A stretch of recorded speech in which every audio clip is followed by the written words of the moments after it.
नमस्कार साथियों, स्वागत है आप सभी का हमारे यूट्यूब चैनल पॉइंट एजुकेशन केवी पर। जैसा कि आप सभी जानते हैं कि हम यहाँ पर क्लास 6 की जो हिस्ट्री है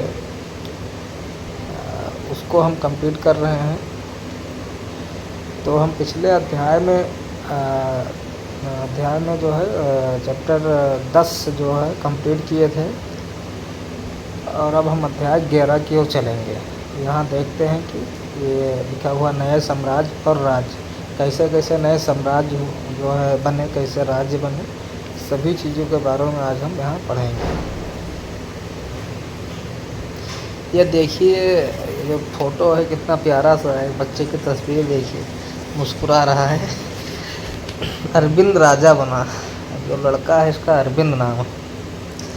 कि अरविंद अपने स्कूल में खेले जाने वाले नाटक में राजा की भूमिका अदा करने के लिए चुना गया। किस लिए चुना गया अरविंद? राजा की भूमिका अदा करने के लिए। उसने सोचा था कि वह शाही वेशभूषा में मूँछों पर ताव देते हुए रूपहले कागज में लिपटी तलवार को शान से पकड़कर कि उस चहलकदमी करेगा। ज़रा सोचो उसे कितनी हैरानी हुई जब उसे बताया गया कि उसे बैठकर वीणा भी बजानी होगी। उसे मतलब कितनी हैरानी होगी जब उसे बताया कि आपको वीणा भी बजाना है और कविता पाठ भी करना होगा। एक संगीतज्ञ राजा कौन हो सकता है? वह अरविंद सोचने लगा। क्या बताती है प्रशस्तियाँ? दरअसल अरविंद गुप्त वंश के प्रसिद्ध राजा समुद्रगुप्त की भूमिका अदा करने जा रहा था। जो गुप्त वंश था उसके संस्थापक समुद्रगुप्त थे, तो अरविंद उन्हीं की जो है भूमिका अदा कर रहा था, राजा समुद्रगुप्त की। समुद्रगुप्त के बारे में हमें एक लंबे अभिलेख से पता चलता है। वास्तव में यह उसके दरबारी कवि हरसेन द्वारा संस्कृत में लिखी एक कविता है। इसे करीब 1700 साल पहले लिखा गया। इलाहाबाद में अशोक स्तंभ पर इसकी खुदाई की गई थी। यह एक विशेष किस्म का अभिलेख है जिसे प्रशस्ति कहते हैं। यह एक संस्कृत शब्द है जिसका अर्थ प्रशंसा होता है। जो प्रशस्ति लिखा है उसी का जो संस्कृत शब्द है उसका अर्थ है प्रशंसा। प्रशस्तियाँ लिखने का प्रचलन पहले भी था। जैसे तुमने अध्याय 10 में गौतमी पुत्र श्री सातकर्णी की प्रशस्ति के बारे में पढ़ा, परंतु गुप्त काल में इनका महत्व और बढ़ गया। गुप्त काल में इनका जो महत्व था वो धीरे धीरे बढ़ता गया। फिर समुद्रगुप्त की प्रशस्ति कैसी थी, आओ देखें। समुद्रगुप्त की प्रशस्ति हमें क्या बताती है? कवि ने इसमें राजा की एक योद्धाओं को जीतने वाले राजा, विद्वान तथा एक उत्कृष्ट कवि के रूप में भरपूर प्रशंसा की है। यहाँ तक कि उसे ईश्वर के बराबर बताया गया। किसके बराबर बताया गया? ईश्वर के। प्रशस्ति में लंबे लंबे वाक्य दिए गए हैं। यहाँ वैसे ही एक वाक्य का अंश दिया गया। ठीक, योद्धा समुद्रगुप्त, जिनका शरीर युद्ध मैदान में कुठारों, कुल्हाड़ियों, तीरों, भालों, बर्छों, तलवारों, लोहे के गदाओं, नुकीलों तीरों तथा अन्य सैकड़ों हथियारों से लगे घावों के दाग से भरे होने के कारण अत्यंत सुंदर दिखता है। फिर यहाँ पर आगे देखिए, तुम्हें पूर्वी समुद्री तट के साथ साथ एक क्रम में लाल बिंदु दिखेंगे। उसी तरह कुछ छेद बैगनी और नीले रंग के भी मिलेंगे। यह मानचित्र, इस प्रशस्त में एक मानचित्र है नीचे, तो उसमें दिखाया गया है ये सारी चीज़ें।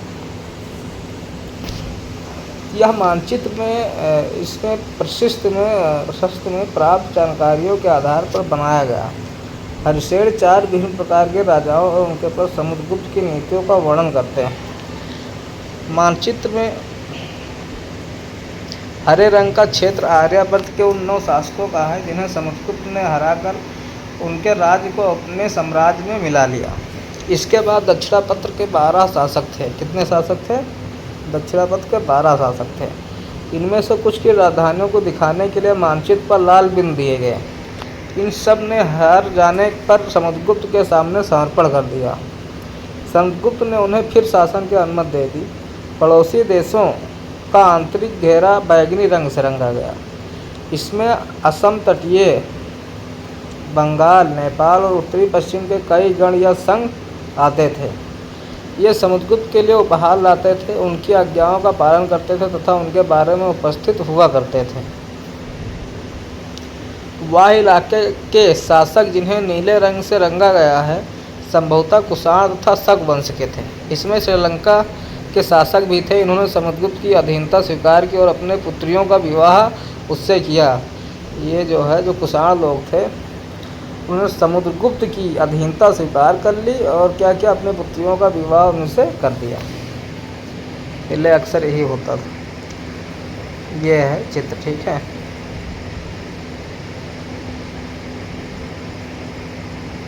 वंशावलियाँ। अधिकांश प्रशस्तियाँ शासकों के पूर्वजों के बारे में भी बताती हैं। यह प्रशस्ति भी समुद्रगुप्त के प्रपितामह, पितामह यानी कि परदादा, दादा, पिता और माता पिता के बारे में बताती हैं। उनकी माँ कुमार देवी लिच्छवीगढ़ की थी और पिता चंद्रगुप्त वंश के पहले शासक थे, जिन्होंने महाराज, धराज जैसी बड़ी उपाधि धारण की। समुद्रगुप्त ने भी यह उपाधि धारण की। उनके दादा परदादा का महाराजा के रूप में उल्लेख है। इससे आभास मिलता है कि धीरे धीरे इस वंश का महत्व बढ़ता गया। समुद्र के बारे में हमें अनेक उनके बाद के शासकों जैसे उनके बेटे चंद्रगुप्त द्वितीय की वंशावली से भी जानकारी मिलती है। उनके बारे में अभिलेखों तथा सिक्कों से पता चलता है उन्होंने पश्चिम भारत में सैन्य अभियान में अंतिम शासक को परास्त किया। बाद में ऐसा विश्वास किया जाने लगा कि उनका दरबार विद्वानों से भरा था। कवि कालिदास, खगोल शास्त्री, आर्यभट्ट उनके दरबार में थे। इनके विषय में और जानकारी अध्याय 12 में मिलेगी। आइए, हर्षवर्धन तथा हर्षचरित। जिस तरह गुप्त वंश के शासकों के बारे में अभिलेखों तथा सिक्कों से पता चलता है, उसी तरह कुछ अन्य शासकों के बारे में उनके जीवनी से पता चलता है। ऐसे ही एक राजा हर्षवर्धन थे जिन्होंने करीब 1400 साल पहले शासन किया। उनके दरबारी कवि बाणभट्ट संस्कृत में उनकी जीवनी हर्षचरित लिखी। जो बाणभट्ट उनके दरबारी कवि थे, उन्होंने उनकी जीवनी जो है हर्षचरित नाम से लिखी। इसमें हर्षवर्धन की वंशावली देते हुए उनके राजा बनने तक का वर्णन है। चीनी तीर्थयात्री स्वान, जिनके बारे में तुमने अध्याय 10 में पढ़ा है, काफ़ी समय के लिए हर्ष के दरबार में रहे। जो स्वान थे जो है यह हर्ष के दरबार में रहे। उन्होंने वहाँ जो कुछ देखा उसका विस्तृत विवरण दिया। हर्ष अपने पिता के सबसे बड़े बेटे नहीं थे, पर उनके पिता और बड़े भाई की मृत्यु हो जाने पर थानसर के राजा बने। उनके बहनोई कन्नौज के शासक थे। कहाँ के शासक थे? कन्नौज के। जब बंगाल के शासक ने उन्हें मार डाला, कहाँ के? बंगाल के शासक ने जब उन्हें मार डाला तो हर्ष ने कन्नौज को अपने अधीन कर लिया। हर्ष थे वो कन्नौज को उनके जब वो मार डाले गए तो कन्नौज को अपने अधीन कर लिया और बंगाल पर आक्रमण कर दिया। किस पे? अधीन करके फिर बंगाल पर आक्रमण कर दिया। मगध तथा बंगाल को जीतकर उन्हें पूर्व में जितनी सफलता मिली थी उतनी सफलता अन्य जगहों पर नहीं मिली। अब उन्होंने नर्मदा नदी को पार कर दक्कन की ओर आगे बढ़ने की कोशिश की। तब चालुक्य नरेश पुलकेशन द्वितीय ने उन्हें रोक दिया। पल्लव, चालुक्य और पुलकेशिन द्वितीय की प्रशस्तियाँ। इस काल में पल्लव और चालुक्य दक्षिण भारत के सबसे महत्वपूर्ण राजवंश थे। पल्लवों का राज उनकी राजधानी कांचीपुरम के आसपास के क्षेत्रों से लेकर कावेरी नदी के डेल्टा तक फैला था, जबकि चालुक्यों का राज कृष्णा तथा तुंगभद्रा नदियों के बीच स्थित था। चालुक्यों की राजधानी कहाँ थी? ऐहोल थी। यह एक प्रमुख व्यापारिक केंद्र था। धीरे धीरे यह एक धार्मिक केंद्र बन गया, जहाँ कई मंदिर थे। पल्लव और चालुक्य एक दूसरे की सीमाओं का अतिक्रमण करते थे। मुख्य रूप से राजधानियों को निशाना बनाया जाता था। किसको? राजधानियों को निशाना बनाया जाता था। पुलकेशन द्वितीय सबसे प्रसिद्ध चालुक्य राजा थे। उनके बारे में हमें उनके दरबारी कवि रविकीर्त द्वारा रचित प्रशस्ति से पता चलता है। किसके? कवि रविकीर्त। इसमें उनके पूर्वजों, खासतौर से पिछली 4 पीढ़ियों के बारे में बताया गया है। पुलकेशिन द्वितीय को अपने चाचा से यह राज मिला था। किससे राज मिला था? पुलकेशिन द्वितीय से जो है। रविकीर्त के अनुसार उन्होंने पूर्व तथा पश्चिम दोनों समुद्र तटीय इलाके में अपने अभियान चलाए। इसके अतिरिक्त उन्होंने हर्ष को भी आगे बढ़ने से रोका। हर्ष का अर्थ आनंद होता है। कवि का कहना है कि इस पराजय के बाद हर्ष अब हर्ष नहीं रहा। पुलकेशन द्वितीय ने पल्लव राजा के ऊपर आक्रमण किया। किसके ऊपर? पल्लव राजा के ऊपर, जिसे कांचीपुरम की दीवार के पीछे शरण लेनी पड़ी। कहाँ पर? कांचीपुरम की दीवार के पीछे। पर चालुक्यों की विजय अल्पकालीन थी। लड़ाई से दोनों वंश दुर्बल होते गए। पल्लवों और चालुक्यों को अंततः राजपूत तथा चोल वंशों ने समाप्त कर दिया। इनके बारे में तुम कक्षा 7 में पढ़ोगे। फिर इन राज्यों का प्रशासन कैसे चलता था? पहले के राजाओं की तरह इन राजाओं के लिए भूमि का सबसे महत्वपूर्ण बना रहा। भूमिकर प्रशासन की प्राथमिक इकाई गांव होते थे। जो प्रशासन की प्राथमिक इकाई होते थे वो गांव कहते थे। लेकिन धीरे धीरे कई नए बदलाव आए। राजाओं ने आर्थिक, सामाजिक, राजनीतिक या सैन्य शक्ति रखने वाले लोगों का समर्थन जुटाने के लिए कई कदम उठाए। उदाहरण के लिए तौर पर कुछ महत्वपूर्ण प्रशासकीय पद अनुवांशिक बन गए, अर्थात बेटे अपने पिता का पद पाते थे। जैसे कि कवि हरिसेन अपने पिता की तरह महादंडनायक अर्थात मुख्य न्याय अधिकारी थे। कभी कभी एक ही व्यक्ति कई पदों पर कार्य करता था। जैसे कि हरिसेन एक महादंडनायक होने के साथ साथ कुमार अमात्य अर्थात एक महत्वपूर्ण मंत्री तथा एक संधि विग्राहिक अर्थात युद्ध और शांति के विषयों का भी मंत्री था। संभवतः वहाँ के स्थानीय शासन में प्रमुख व्यक्तियों का बहुत बोलबाला था। इनमें नगर श्रेष्ठी यानी मुख्य बैंकर या शहर का व्यापारी, सार्थवाह यानी व्यापारियों के काफिले का नेता, प्राथमिक कुलिक अर्थात मुख्य शिल्पकार तथा कायस्थ यानी लिपिकों के प्रधान जैसे लोग होते थे। इस तरह की नीतियाँ कुछ हद तक प्रभावशाली होती थी, पर समय के साथ साथ इनमें से कुछ व्यक्ति इतने अधिक शक्तिशाली हो जाते थे कि अपना स्वतंत्र राज स्थापित कर लेते थे। फिर नए नए प्रकार की सेना। कुछ राजा अभी भी पुराने राजाओं की तरह एक सुसंगठित सेना रखते थे, जिसमें हाथी, रथ, घुड़सवार और पैदल सिपाही होते थे। पर इसके साथ साथ कुछ सेना नायक भी होते थे, जो आवश्यकता पड़ने पर राजा को सैनिक सहायता दिया करते थे। इन सेना नायकों को कोई नियमित वेतन नहीं दिया जाता था। बदले में इनमें से कुछ को भूमिदान दिया जाता था। दी गई भूमि से एक कर वसूलते थे। जो भूमिदान में देते थे उसी से ये लोग कर वसूलते थे, जिससे वे सेना तथा घोड़ों की देखभाल, उसी कर से सेना और घोड़ों की देखभाल किया जाता था। साथ ही वह इससे युद्ध के लिए हथियार जुटाते थे। इस तरह के व्यक्ति सामंत कहलाते थे। किस तरह के? जो लोग जो है कर के द्वारा फिर जो है घोड़ों को देखभाल करते थे और उससे हथियार जुटाते थे। जहाँ कहीं भी शासक दुर्बल होते थे, सामंत सतर्क होने की कोशिश करते थे। दक्षिण के राज्य में सभाएं। पल्लवों के अभिलेखों में कई स्थानीय सभाओं की चर्चा है।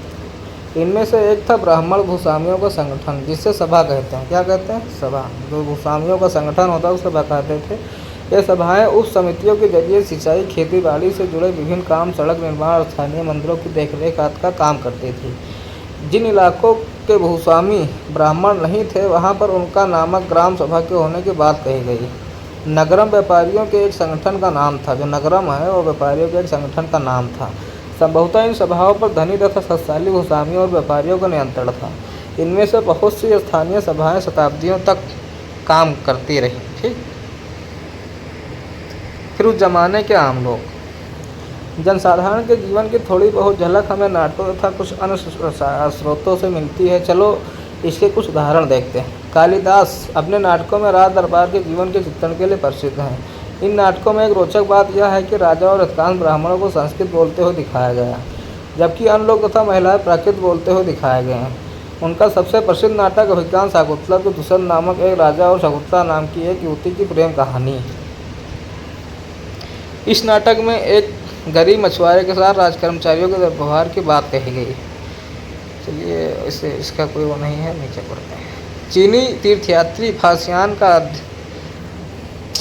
ध्यान उन लोगों की दुर्गति पर भी गया जिन्हें ऊंचे और शक्तिशाली लोग अछूत मानते थे। उन्हें शहरों के बाहर रहना पड़ता था। वो लिखते हैं, अगर इन लोगों को शहर या बाजार के भीतर आना होता तो ये सभी को आगाह करने के लिए लकड़ी की एक टुकड़ी पर चोट करते रहते थे।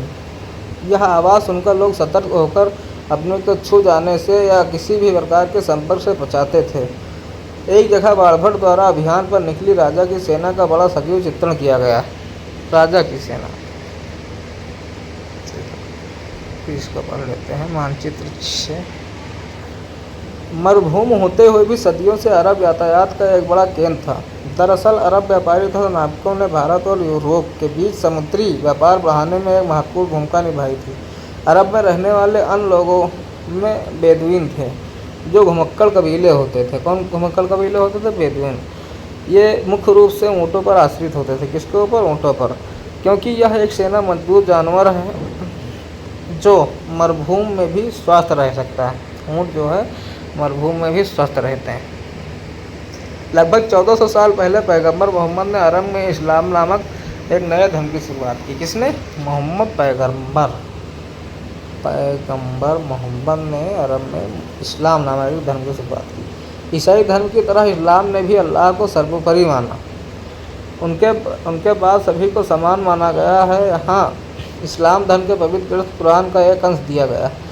मुसलमान स्त्रियों और पुरुषों के लिए विश्वास रखने वाले स्त्रियों और पुरुषों के लिए भक्त स्त्रियों और पुरुषों के लिए सच्चे स्त्रियों, पुरुषों के लिए धैर्यवान और स्थिर मन की स्त्रियों और पुरुषों के लिए दान देने वाली स्त्रियों और पुरुषों के लिए उपवास रखने वाली स्त्रियों और पुरुषों के लिए अपनी पवित्रता बनाए रखने वाली स्त्रियों और पुरुषों के लिए अल्लाह को हमेशा याद रखने वाले स्त्रियों और पुरुषों के लिए अल्लाह इन सब के लिए ही क्षमा और पुरस्कार रखा।